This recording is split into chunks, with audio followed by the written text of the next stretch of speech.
사랑하는 성도 여러분, 오늘 우리가 함께 나눌 본문은 에스겔 37장 1절부터 14절, 그 유명한 마른 뼈 골짜기의 환상입니다. 성경의 종말론에서 이스라엘은 하나님의 시간표를 나타내는 영적 시계와도 같습니다. 절망의 상징이었던 마른 뼈 골짜기의 환상은 단순히 바벨론 포로 귀환 하나만을 뜻하지 않습니다. 이것은 마지막 때에 하나님께서 자기 백성을 어떻게 역사 속에서 일으키시고 마침내 어떻게 완성하시는지를 보여주는 거대한 예언입니다.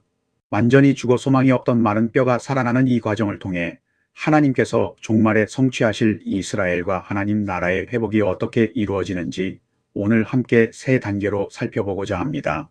먼저 첫 번째로 살펴볼 것은 무덤을 열고 약속의 땅으로 돌아오는 지리적 귀환, 곧 알리야의 성취입니다. 에스겔은 여호와의 손에 이끌려 골짜기 가운데 놓였는데 거기에는 뼈가 심이 많고 그 뼈들이 매우 말랐다고 기록합니다. 여기서 주목해야 할 히브리어 단어가 바로 케베르입니다. 케베르는 무덤이라는 뜻인데 12절에서 하나님은 분명히 말씀하십니다. 내 백성들아, 내가 너희 무덤을 열고 너희로 거기서 나오게 하고 이스라엘 땅으로 들어가게 하리라. 이 무덤이라는 단어는 단순히 죽은 자가 묻히는 물리적 장소만을 가리키지 않습니다.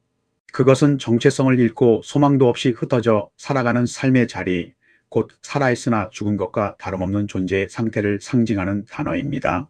골짜기 가득 심이 많고 바짝 마른 뼈들은 바로 온 세계에 흩어져 정체성을 잃고 멸절될 위기에 처했던 이스라엘 백성을 상징합니다. 11절에서 하나님은 이 뼈들이 이스라엘 온 족속이라고 친히 해석해 주십니다.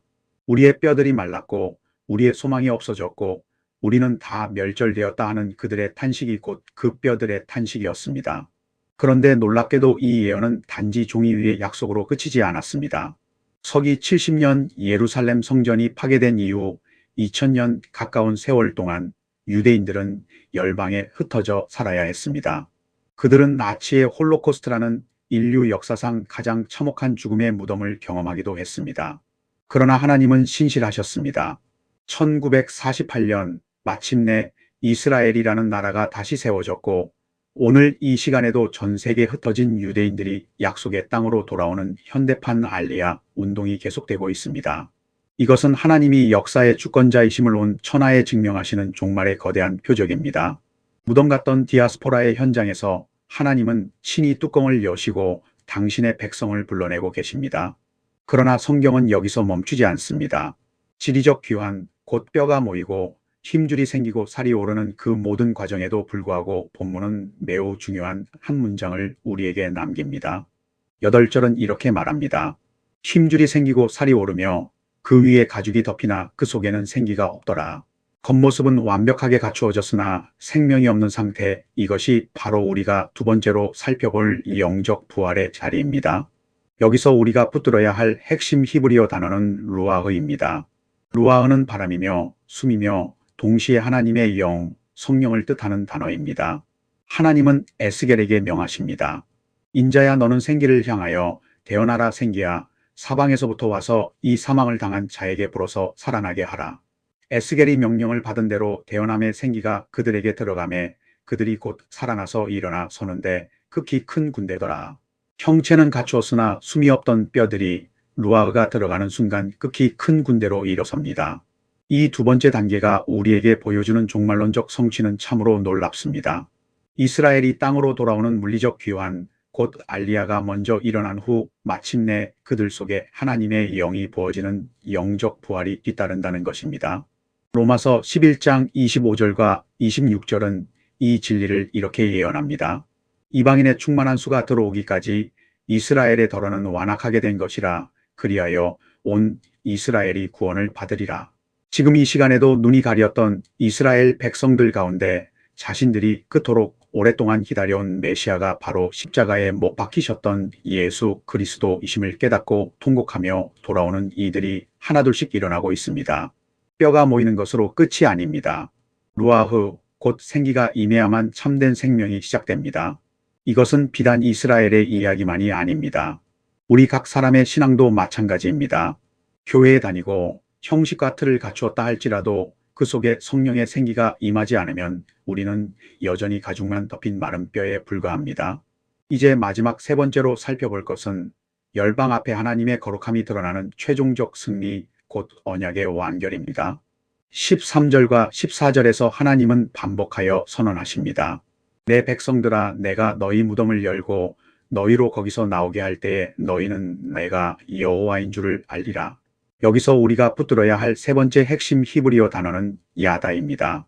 야다는 단순히 머리로 아는 지식적 인식을 넘어서 인격적으로 깊이 경험하여 알게 되는 관계적 알을 의미하는 단어입니다. 에스겔서 전체에 걸쳐 반복되는 이 이른바 인식의 포뮬러는 하나님께서 이스라엘을 살려내시는 궁극적인 목적이 단지 그들의 회복 자체에 있지 않고 하나님의 이름과 언약의 신실하심을 놓은 천하가 인격적으로 알게 하는 데 있음을 보여줍니다. 마른 뼈 같은 이스라엘을 살려 극히 큰 군대를 만드신 하나님은 종말의 때에 그들을 향해 밀려오는 곡과 마곡의 세력마저 친히 멸하시고 메시아의 영원한 왕국을 완성하십니다. 이 회복은 결코 유대인만의 회복으로 끝나지 않습니다.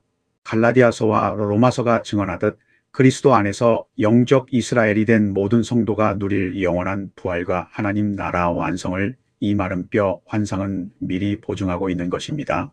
사랑하는 성도 여러분, 오늘 우리는 세 단계를 함께 걸어왔습니다. 무덤을 열고 약속의 땅으로 돌아오는 케베리의 성취, 곧 지리적 귀환 알리아의 자리를 지나왔습니다. 그 다음 형체는 갖추었으나 생명이 없던 자리에 루아흐가 임하여 극히 큰 군대로 일어서는 영적 부활의 자리를 지나왔습니다. 그리고 마침내 온 천하가 야다, 곧 인격적으로 하나님을 알게 되는 언약의 완결, 그 최종적 승리의 자리에까지 이르렀습니다. 이 세 단계는 비단 이스라엘 민족만의 이야기가 아닙니다. 오늘 이 자리에 앉아 계신 우리 각 사람의 삶에도 동일하게 적용되는 하나님의 패턴입니다. 혹시 여러분의 삶이 지금 마른 뼈처럼 느껴지십니까? 관계가 무너지고 건강이 무너지고 사업이 무너지고 소망이 완전히 끊어진 것처럼 느껴지는 골짜기 한복판에 서 계십니까? 오늘 본문은 우리에게 분명히 선언합니다. 아무리 내 삶이 심이 많고 심이 마른 뼈처럼 절망적일지라도 하나님의 말씀이 대언되고 성령의 생기가 임하면 그 뼈들은 단번에 살아나 극히 큰 군대가 될 수 있습니다. 하나님은 오늘도 우리를 향해 물으십니다. 인자야, 이 뼈들이 능히 살겠느냐? 우리의 대답은 인간의 논리와 경험을 넘어서야 합니다. 주 여호와여, 주께서 아시나이다. 이 고백과 함께 우리는 담대히 무덤이 열리고 생기가 임하는 그 은혜를 오늘도 사모하며 나아가야 합니다. 기도하겠습니다. 살아계신 하나님 아버지, 오늘 에스겔 골짜기의 마른 뼈 환상 앞에서 저희의 살 가운데 죽은 것처럼 느껴지는 자리들을 다시 한번 주님 앞에 내려놓습니다. 무덤 같던 자리에서 저희를 불러내시고 흩어졌던 삶의 조각들을 다시 모으시는 주님의 손길을 신뢰합니다. 주님, 저희에게 루아흐, 곧 주님의 생기를 부어주시옵소서. 형식과 겉모습만 갖춘 신앙이 아니라 그 속에 참된 생명이 살아 숨쉬는 믿음으로 저희를 채워주시옵소서. 저희 가정과 교회와 이 민족 위에 성령의 바람이 사방에서 불어와 극히 큰 군대로 다시 일어서게 하여 주시옵소서. 이스라엘을 향한 주님의 신실하신 언약을 기억하며 그들의 영적 눈이 열려 메시아 예수 그리스도를 알아보게 될 그날을 사모하며 기도합니다. 무엇보다 저희로 하여금 야다, 곧 머리의 지식이 아니라 인격적인 알므로 주님을 깊이 경험하게 하여 주시옵소서. 오늘 이 자리에 마른 뼈처럼 소망을 잃은 심령이 있다면 주께서 친히 찾아가시어 다시 살아나게 하여 주시옵소서. 예수 그리스도의 이름으로 기도드립니다. 아멘.